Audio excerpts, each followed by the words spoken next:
hạt ở với pe để dân ăn được vật cho bạn để ca sầu tiên du tới lặt tập phao ắt sâu từ tụ bàn tràn đôi môn ắt sâu từ tụ bàn lươn đôi môn cô đá đặt hai ắt bàn đôi môn miền bông ôn có đôi chỉ con sa chỉ ti sả na khla đại ăn được vật cho bạn để ca sầu tiên đầm bông từ tụ bàn lặt tập phao chởn từ tụ bàn lặt tập phao lươn pe khla cònแต่เนี่ยต้องเอาគ្នាគិតទៅដល់រឿងអីមួយចង់បានរបស់អីមួយពីថ្ងៃក្រោយមកខែក្រោយគឺទទួលបានហ្មងហើយបកគោដៅវិញដាក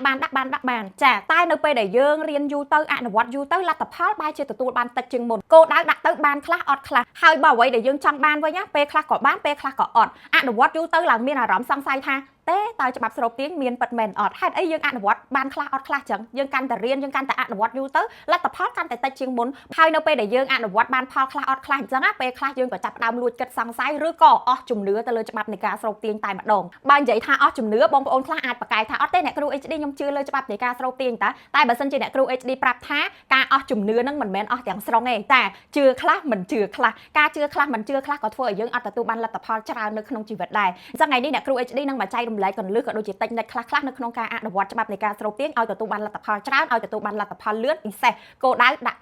់បានចំណុចពិសេសទី1អ្នកទាំងអស់គ្នាបើសិនជាយើងចង់រៀនច្បាប់នៃការស្រូបទាញឲ្យទទួលបានលទ្ធផលច្រើនលទ្ធផលលឿនណាគឺមេរៀនការរៀនការរៀនត្រូវរៀនប្រចាំថ្ងៃរៀនរាល់ថ្ងៃអ្នកទាំងអស់គ្នារៀនដូចយើងហូបបាយអញ្ចឹងហូបបាយមួយថ្ងៃ3ពេលត្រូវអត់អញ្ចឹងយើងត្រូវរៀនមួយថ្ងៃតិចណាស់ក៏1ទៅ2 3វីដេអូអីដែរទៅគឺត្រូវតែមើលសារចុះសារឡើងរៀនរហូតហ្មងបើសិនជាអ្នកទាំងអស់គ្នាជាអ្នកអានសភៅគឺយើងត្រូវតែអានសភៅជារៀងរាល់ថ្ងៃហើយបើសិនជាអ្នកទាំងអស់គ្នា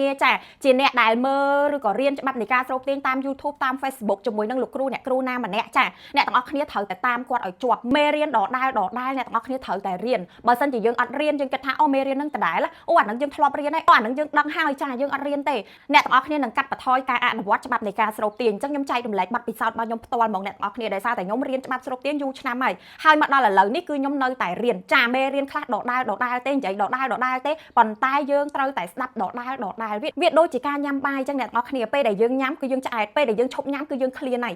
ការអនុវត្តច្បាប់ស្រូបទាញនៅពេលដែលយើងរៀនគឺយើងចេះហើយនៅពេលដែលយើងរៀនមេរៀនតែងតែដាស់តឿនយើងឲ្យយើងអនុវត្តបែបម៉េចធ្វើបែបនិយាយទៅគឺមានសម្លេងប្រាប់រហូតហ្មងអាចដឹកនាំការគិតគ្រប់គ្រងអារម្មណ៍របស់យើងបានអញ្ចឹងនៅពេលដែលយើងរៀនគឺយើងបានអនុវត្តក៏ដូចជាប្រើច្បាប់នៃការស្រូបទាញទទួលបានផលតែនៅពេលដែលយើងកាត់បន្ថយការមើលមេរៀនឬក៏អត់បានរៀនទេអ្នកទាំងអស់គ្នានឹងអត់អាចអនុវត្តច្បាប់នៃការស្រូបទាញបានខ្ជាប់ខ្ជួនឬក៏គ្រប់ចន្លោះទេអញ្ចឹងតែយើងអត់រៀនគឺយើងងាយនៅក្នុងការភ្លេចខ្លួនឬក៏ភ្លេចនៅក្នុងការអនុវត្តហ្មងហើយបងប្អូនទាំងអស់គ្នាក៏ដូចជាកូនសិស្សជាទីស្រឡាញ់របស់អ្នកគ្រូ HD ត្រូវតែចងចាំឲ្យច្បាស់ថាអ្នកដែលអនុវត្តច្បាប់នៃការស្រូបទាញគឺស្មើភាពគ្នាហ្មងយើងអនុវត្តបានប៉ុណ្ណាលទ្ធផលដែលយើងទទួលបានគឺប៉ុណ្ណឹងអញ្ចឹងចំណុចសំខាន់ទី1គឺការរៀនឲ្យអនុវត្តនៅជាមួយមេរៀនឲ្យជាប់តែម្ដងហើយការដែលយើងនៅជាមួយមេរៀនជាប់គឺជាការតោងនៅធម៌ពលវិជ្ជមានឬក៏ការយកខ្លួនមកទីលានធម៌ពលវិជ្ជមានអ្នកទាំងអស់គ្នាបើសិនជាបងប្អូនទាំងអស់គ្នាគឺជាអ្នករៀនច្បាប់នៃការស្រូបទាញត្រូវដឹងថាចំណុចហ្នឹងសំខាន់ការផ្សារភ្ជាប់ធម៌ពលរបស់យើងជាមួយធម៌ពលវិជ្ជមានមេរៀនឬក៏គ្រូបាអាចារ្យរបស់យើងសំខាន់ណាស់ពេលណាដែលយើងរៀនហើយយើងឈប់រៀនគឺយើងយកខ្លួនឆ្ងាយពីមេរៀនយកខ្លួនឆ្ងាយពីទីលានធម៌ពលមិនបាច់ឆ្ងល់ថាហេតុអីខ្ញុំឆាប់មួម៉ៅជាងមុនខ្ញុំឆាប់ខឹងខ្ញុំឆាប់អត់សុបាយចិត្តខ្ញុំឆាប់ភ្លេចច្បាប់នៃការស្រូបទាញឬក៏អត់សូវជឿជាក់លើច្បាប់នៃការស្រូបទាញឬក៏អត់សូវជឿជាក់លើការអនុវត្តរបស់ខ្លួនឯងដូចមុនណាមូលហេតុដោយសារតែអ្នកទាំងអស់គ្នាយកខ្លួនឆ្ងាយពីទីលានធម៌ពលវិជ្ជមានអញ្ចឹងពេលដែលអ្នកទាំងអស់គ្នាមករៀនអ្នកទាំងអស់គ្នាបានយកខ្លួនមកចិត្តមកក្បែរមកន